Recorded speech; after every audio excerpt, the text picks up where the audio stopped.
Close your eyes for a moment and imagine you're standing in a pitch-black room. Your heart is racing.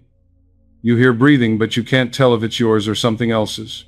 Now, imagine you whisper your terror's name out loud in that darkness. And the moment you do, a door you didn't know existed opens, and sunlight pours through. That's not poetry. That's the law of inner light. The act of naming your fear, speaking directly to it, doesn't make it grow stronger. It dissolves it. Because fear cannot exist in the presence of conscious awareness. It only survives in silence. You see, most people spend their entire lives running from that dark room. They try to pretend it doesn't exist. They distract themselves with work, with noise, with constant motion, hoping that if they just stay busy enough, the darkness won't catch up to them. But it always does, doesn't it? It shows up at 3 in the morning when you can't sleep. It shows up in your chest when you're about to take a risk. It shows up as that voice in your head that says, "You're not good enough, you're not ready, you're going to fail." And here's what nobody tells you: that voice, that fear, that darkness, it's been waiting for you to turn around and face it. Not because it wants to hurt you, but because it needs you to finally see what it really is. Today, I'm going to share something with you that changed my understanding of fear completely. This isn't going to be another motivational speech telling you to be brave or push through your anxiety. I'm not going to give you platitudes about courage or positive thinking. What I'm going to show you is a fundamental law of consciousness that, once you understand it, will transform your relationship with fear forever. And it starts with something so simple, so obvious, that most people miss it entirely. The secret is this: your fear isn't your enemy. It's a conversation you've been avoiding. And the moment you're willing to have that conversation, everything changes. Now I know what some of you are thinking right now. You're thinking, "Joseph, you don't understand my fear. My fear is real. It has consequences. It's not just some mental game I can think my way out of." And you're absolutely right. Your fear does feel real. It produces real sensations in your body: the tight chest, the racing heart, the sweaty palms, the spinning thoughts. It creates real consequences in your life. The opportunities you don't take, the relationships you sabotage, the dreams you abandon before you even try. I'm not here to tell you that your fear is imaginary or that you're making it up. What I am here to tell you is that your fear is not what you think it is. And understanding the difference between what fear feels like and what fear actually is, that's where your freedom lives. Let me explain what I mean.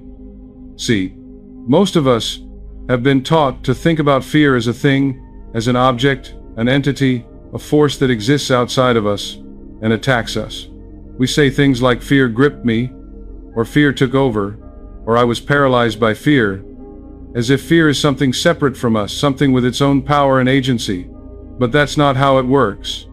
Fear isn't a thing. Fear is a process. It's a pattern of thinking that has become so automatic, so deeply grooved into your nervous system, that it feels like it's just happening to you.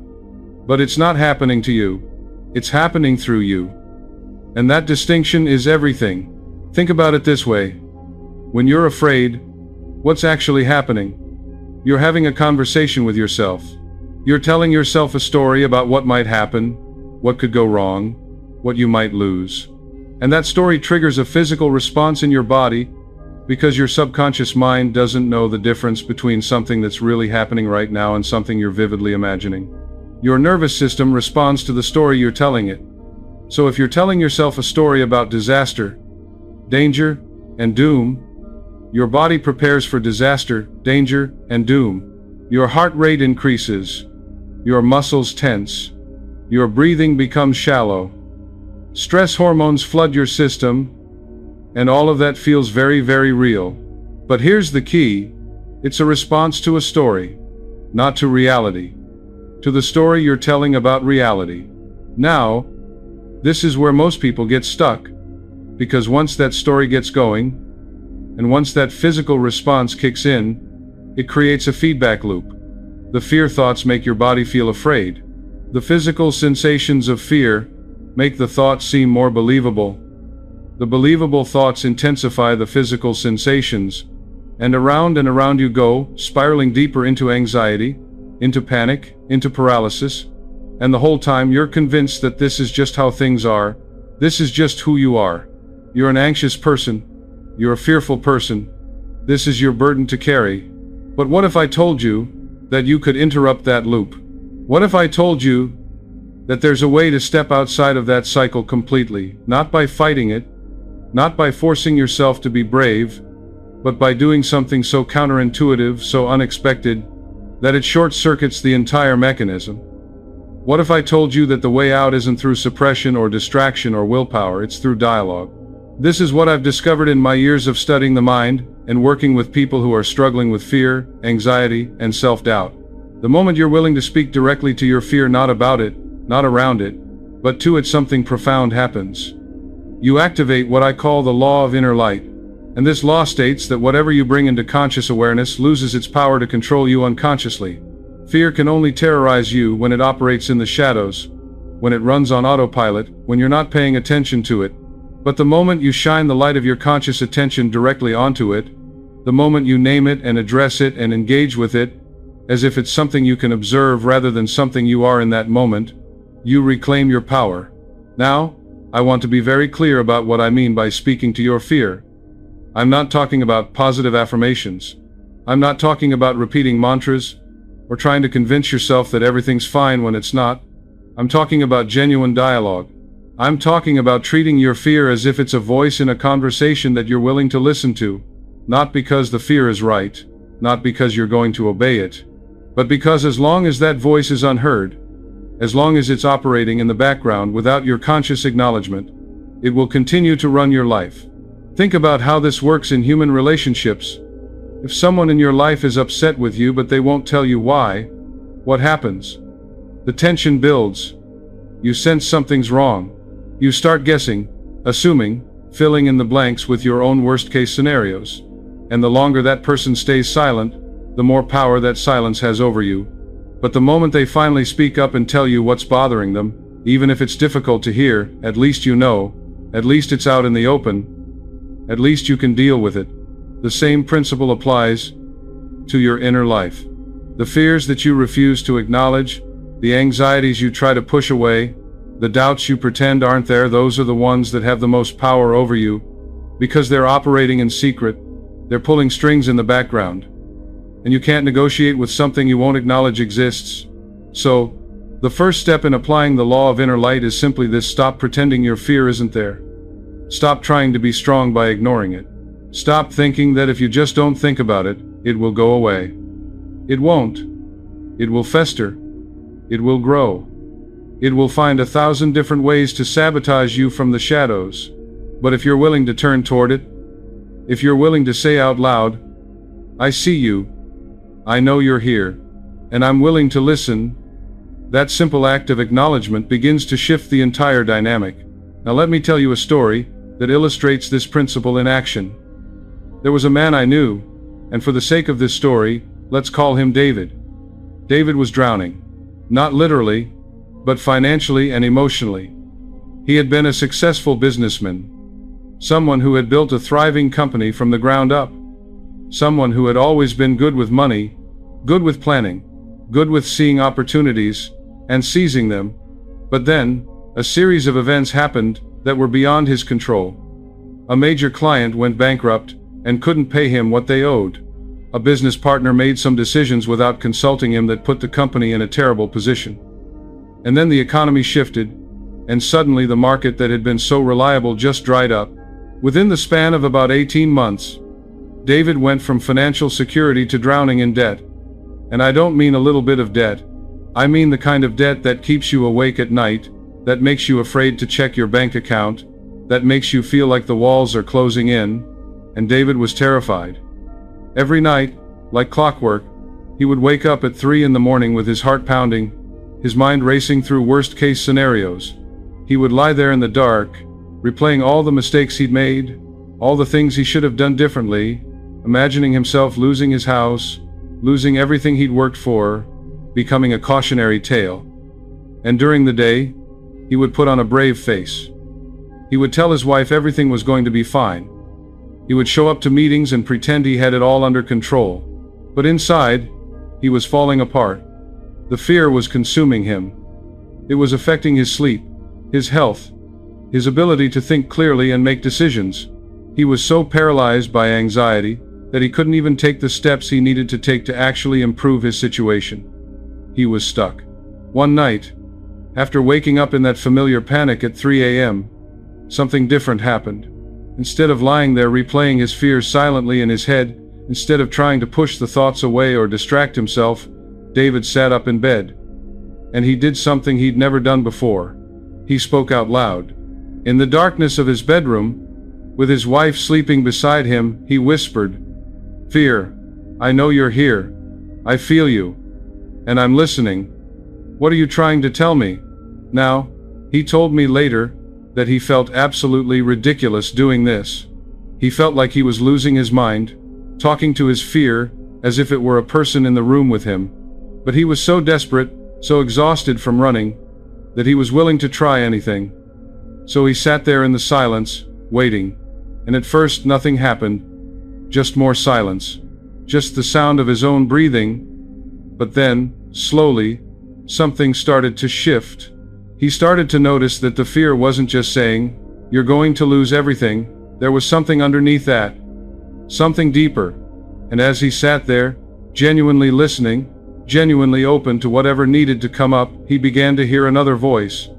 A much older voice. His father's voice. David's father had been a hard man. A man who believed that success was everything, that your worth as a human being was measured by how much money you made, how impressive your career was, how much you could achieve. And David had spent his entire life trying to prove himself to his father, trying to earn his approval, trying to be successful enough to finally hear his father say, "I'm proud of you." But his father had passed away years earlier, and those words had never come. And now, sitting in the darkness, David realized something that broke his heart and freed him at the same time. The fear wasn't really about money. The money situation was real, yes. The debt was real. The financial pressure was real. But the terror, the panic, the sense that if he failed financially he would cease to exist as a person, that wasn't about money. That was about his father's voice, still echoing in his head after all these years, telling him that if he wasn't successful, he was worthless. Once David saw that, once he made that connection, something extraordinary happened. The fear didn't disappear immediately. The debt didn't magically vanish, but the relationship to the fear changed completely. He could suddenly see it clearly. He could see that he was carrying a belief system that didn't even belong to him. He was operating from a set of rules about success and failure that his father had given him, rules that equated financial achievement with human value. And he could finally ask himself, is that true? Is my worth really determined by my bank account? Is that actually what I believe? Or is that just a program I've been running unconsciously? And once he asked those questions, once he brought conscious awareness to the real source of his terror, he could address it. He could speak to it. He could say, "Dad, I know you did the best you could. I know you were trying to motivate me, to push me to succeed, but I don't need to carry this anymore. My worth isn't determined by my financial status. I am valuable because I exist. Period."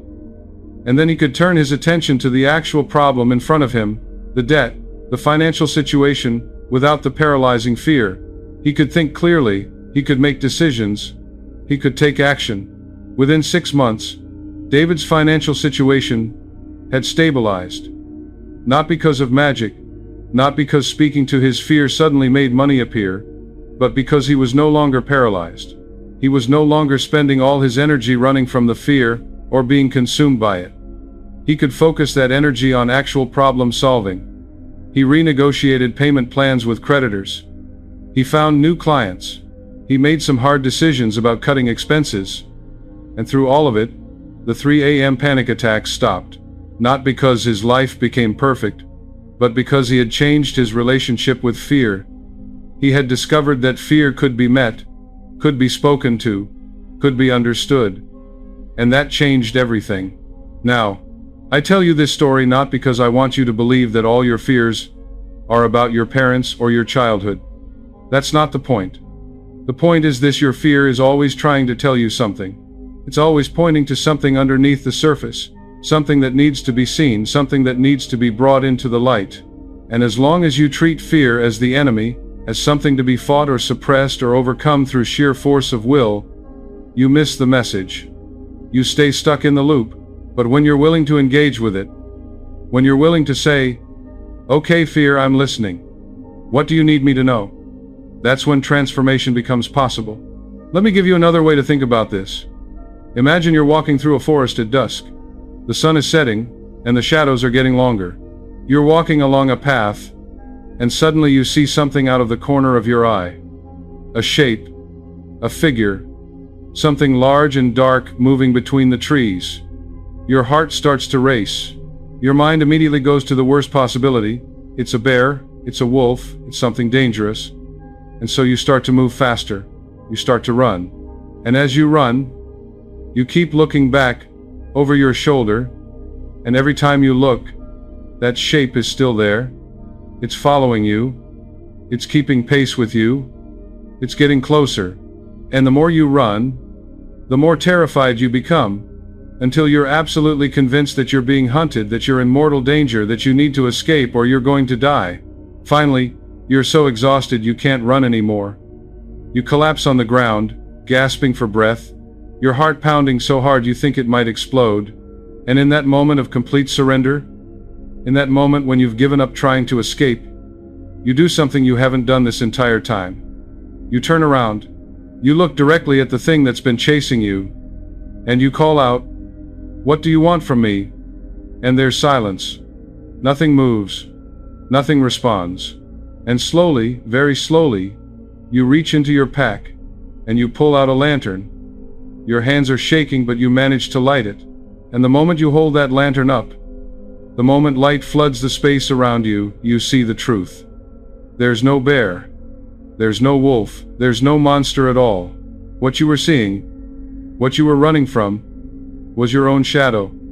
The setting sun was casting it at just the right angle, magnifying it, distorting it, making it look like something it wasn't. The monster was never chasing you. It was never separate from you. It was cast by you. And the moment you brought light to it, the moment you turned around and looked directly at it with conscious awareness, it disappeared. Not because you fought it, not because you were brave enough or strong enough, but simply because shadows cannot exist in direct light. That's not a matter of courage. It's a matter of physics. This is the law of inner light. Your fear is like that shadow. It seems huge. It seems powerful. It seems like it has its own existence, its own agency, its own ability to hunt you down and destroy you. But it doesn't. It's a projection. It's cast by you, by the light of your own consciousness interacting with unexamined thoughts, with old beliefs, with stories you've been telling yourself for so long that they've become invisible. And the moment you're willing to turn around and shine your awareness directly on it, the moment you're willing to bring light to the darkness, the fear loses its monstrous appearance. It doesn't become less real, in terms of the sensations you feel, or the thoughts you have, but it becomes workable. It becomes something you can see clearly, something you can understand, something you can respond to rather than just react to. This is why fighting fear doesn't work. Because when you fight something, you're reinforcing the belief that it's real, that it's separate from you, that it has power over you. You're still operating from the assumption that there's a monster in the forest. You're just trying to be brave enough to face it. But that's not what's needed. What's needed is light. What's needed is awareness. What's needed is the willingness to see what's actually there instead of what you're afraid might be there. And this is where most self-help advice goes wrong. It tells you to feel the fear and do it anyway, to push through, to be courageous, to overcome. And listen, I'm not saying courage doesn't have its place. I'm not saying action isn't important. But if you try to act while you're still in the grip of unconscious fear, while you're still running from the shadow, you're not acting from a place of clarity. You're acting from a place of reaction. And reactive action tends to create more problems than it solves. It's like trying to fight your own shadow. You can swing at it all day long, and you'll just exhaust yourself. The shadow doesn't care. It's not real in the way you think it is. So instead of trying to overcome fear, instead of trying to be brave enough or strong enough or positive enough, I'm inviting you to try something radically different. I'm inviting you to have a conversation with your fear. I'm inviting you to treat it not as an enemy to be defeated, but as a confused messenger carrying outdated information. Because that's what it is. Your fear is trying to protect you. That's its job. That's what it was designed to do. The problem is, it's using a very old, very primitive part of your brain to do that job. And that part of your brain, the amygdala, the fight or flight response system, it doesn't have access to nuance or context or reason. It just has one question. Is this safe, or is this dangerous? And it answers that question based on pattern recognition, based on past experiences, based on associations that were formed when you were very young, and that may or may not be relevant to your current situation. So when your fear tells you, don't take that risk, you'll fail, what it's really saying is, the last time we tried something like this, something bad happened, and I don't want that to happen again. It's trying to keep you safe. But it's using information from 5 years ago, or 15 years ago, or from your mother's experience, or from your grandfather's trauma that got passed down through the family line and encoded in your nervous system. The fear is operating on outdated software. And until you're willing to look at that software, until you're willing to examine it and question it and update it, it will keep running the same programs over and over again. This is the gift of bringing conscious awareness to fear. Consciousness is like a software update. It allows you to look at the programs that are running in the background and ask, is this still true? Is this still relevant? Is this actually keeping me safe? Or is it keeping me stuck? And once you ask those questions, once you examine the fear, instead of just obeying it or fighting it, you can make a choice. You can decide whether this particular fear is giving you useful information, or whether it's just noise, just static, just an old recording playing on repeat. Let me give you an example from my own life. There was a period many years ago when I was terrified of public speaking. I had been asked to give a lecture on some of the principles I'd been studying and teaching, and the moment I agreed to do it, I was filled with dread. I would lie awake at night imagining myself standing in front of all those people, forgetting what I was going to say, stumbling over my words, making a fool of myself. I could feel the heat of embarrassment rising in my body just thinking about it. And my first instinct was to back out, to make an excuse, to say I was too busy or not qualified, or whatever story I could come up with to avoid facing that fear. But I had been studying these principles. I had been teaching others about the power of the subconscious mind, and the importance of facing what we're afraid of. And I realized I would be a hypocrite if I didn't apply what I was teaching to my own life. So instead of backing out, I decided to try something different. One evening, I sat alone in my study, and I spoke out loud to my fear of public speaking. I said, "Fear, I know you're here. I feel you every time I think about that lecture. And I want to understand you. Why are you so afraid? What are you trying to protect me from?" And at first I felt foolish, just like David did. I felt like I was play acting, like I was pretending there was someone else in the room. But I stayed with it. I sat in the silence and I waited. And gradually, a memory surfaced. I was 12 years old, standing in front of my class, giving a presentation on a book I was supposed to have read. But I hadn't read it. I had skimmed it the night before and tried to fake my way through. And the teacher saw right through me. She called me out in front of everyone, told me I was unprepared, embarrassed me in front of my peers. And I remembered the burning shame of that moment, the feeling of being exposed as a fraud, the laughter of the other kids. That memory had been buried for decades. I hadn't thought about it in years. But it was still there, still active, still influencing my nervous system every time I thought about speaking in public. Once I saw that connection, once I understood that my fear of public speaking wasn't really about public speaking at all, it was about that 12-year-old boy who was ashamed and humiliated. I could speak to it differently. I could say, "I see you. I understand why you're afraid. You don't want me to be humiliated like that again. You're trying to protect me from shame. And I appreciate that. But here's what you need to know. I'm not 12 anymore. I'm not unprepared. I've studied this material for years. I know what I'm talking about. And even if I do make a mistake, even if I stumble over my words, That doesn't mean I'm a fraud. It means I'm human. And the people who are coming to hear me, they're not coming to judge me. They're coming to learn something that might help them. So I'm going to do this. And you can come along for the ride if you need to. But you're not in charge anymore. And something shifted. The fear didn't vanish completely. I still felt nervous when I stepped up to give that lecture. My hands still trembled a little. My heart still beat fast. But it wasn't the same paralyzing terror. It was a normal, human nervousness that actually helped me stay sharp and focused. And the lecture went well. Not because I conquered my fear through willpower, but because I changed my relationship with it. I brought it into the light. I understood where it was coming from, and that understanding freed me. This is what I mean by the law of inner light. Light doesn't fight darkness. It doesn't argue with it or try to push it away. It simply reveals what was hidden, and once something is revealed, once you can see it clearly, it loses its power to control you from the shadows. You can work with it. You can respond to it intelligently instead of just reacting to it blindly. Now, I want to talk about why this practice of speaking to your fear is so powerful, and why it works in a way that other approaches don't. There's a principle in psychology called affect labeling. It's a fancy term for a simple idea. When you name an emotion out loud, when you put words to what you're feeling, it actually changes the way your brain processes that emotion. Studies have shown that when people label their fear or anxiety verbally, there's a measurable decrease in the activity of the amygdala, which is the part of the brain responsible for the fear response.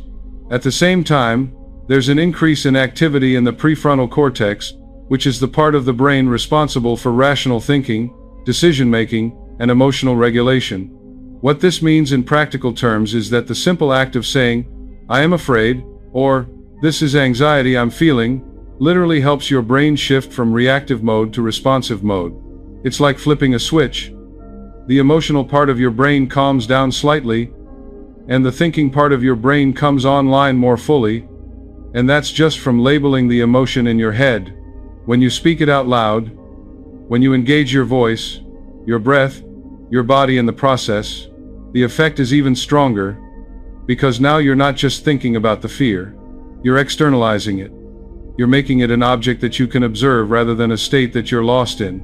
But here's where it gets even more interesting. Most people, when they label their emotions, they do it silently. They think to themselves, "I'm feeling anxious right now," and maybe that helps a little bit. But when you speak to the fear out loud, when you address it directly as if it's another presence in the room, you're doing something psychologically and spiritually profound. You're creating separation. You're establishing that you are not your fear. You are the one who's aware of the fear.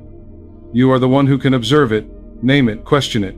And that distinction, that gap between the feeler and the feeling, between the observer and the observed, that's where your freedom lives. This is an ancient spiritual principle that's been taught in different ways across different traditions for thousands of years. In the East, they call it witnessing consciousness, the ability to step back and watch your thoughts and emotions without being completely identified with them. In the West, we might call it meta-awareness or mindfulness, but whatever you call it, the principle is the same. When you can observe something, you are not that thing. When you can watch your fear, you are not your fear. You are something larger, something deeper, something that contains the fear but is not limited by it. And this is why speaking to your fear out loud is so powerful. Because it forces you to take that observer position. It's very difficult to talk to something and simultaneously believe that you are that thing.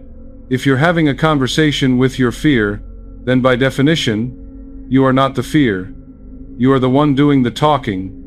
The fear is the one being spoken to. And that simple shift in perspective, that simple act of externalizing what has been internal, can be absolutely transformative. Now, let me address something that might be coming up for some of you right now. You might be thinking, "But Joseph, if I speak to my fear, if I acknowledge it, won't that give it more power? Won't that make it more real? Aren't I supposed to just ignore negative thoughts and focus on the positive?" And I understand why you might think that. There's been a lot of teaching in the personal development world about the power of positive thinking, about the importance of focusing on what you want rather than what you fear, about not giving energy to negative thoughts. And there's truth in those teachings. Where you put your attention does matter. What you focus on does tend to expand in your experience. But here's the subtle distinction that makes all the difference. There's a difference between dwelling on your fear and bringing awareness to your fear. Dwelling on fear means getting lost in it, ruminating on it, replaying worst-case scenarios over and over, letting the fear thoughts spin in your mind unchecked and unconsciously. That absolutely does make the fear worse. That feeds it. That strengthens the neural pathways associated with anxiety. But bringing awareness to fear is something completely different. Bringing awareness means stepping back, observing, naming, questioning. It means shining the light of consciousness on the fear so you can see it clearly instead of being haunted by it in the dark. Think of it this way.